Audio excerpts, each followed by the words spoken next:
Hello दोस्तों, welcome to my channel. दोस्तों, अपनी इस वीडियो को स्टार्ट करने से पहले मैं नए आने वाले यूज़र से ये रिक्वेस्ट करूंगी कि वो हमारे चैनल को सब्सक्राइब करके जल्दी से बेल आइकॉन के बटन को प्रेस कर दें।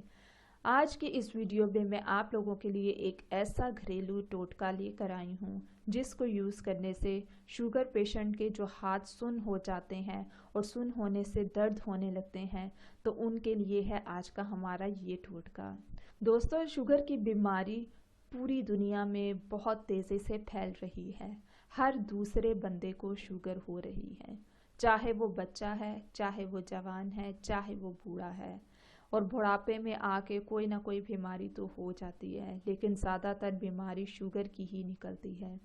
तो दोस्तों, शुगर की बीमारी के लिए आज मैं आप लोगों के लिए एक ऐसा टोटका लेकर आई हूँ जिसको यूज़ करने से जो शुगर पेशेंट्स के हाथ पांव सो जाते हैं या सुन्न हो जाते हैं और सुन्न होने की वजह से बहुत ज़्यादा दर्द करते हैं, तो दोस्तों आज का ये टोटका उनके लिए है।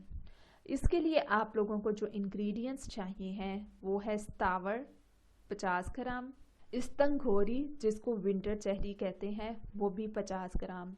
अब आप लोगों ने करना क्या है, जब आप लोगों ने इन दोनों चीज़ों को 50-50 ग्राम ले लेना है तो आपने इन दोनों को मिक्स करके बारीक पाउडर बना लेना है। जब बारीक पाउडर बना ले तो आपने सुबह शाम 1.5 चमचा पानी के साथ लेना है। दोस्तों, आप खुद देखेंगे कि जो शुगर पेशेंट्स के ये हाथ पांव सुन्न हो जाते हैं और दर्द होते हैं, ये सुन्न होना उनका ख़त्म हो जाएगा। सो दोस्तों, ये छोटे छोटे टिप्स अपने उन दोस्तों के साथ भी शेयर किया करें जिनको इनकी बहुत सख्त ज़रूरत होती है। सो ये थे आज के हमारे बेनिफिट्स और टिप्स। सो मज़ीद वीडियोस के लिए हमारे चैनल को सब्सक्राइब करके जल्दी से आप लोग बेल आइकॉन के बटन को प्रेस कर दें।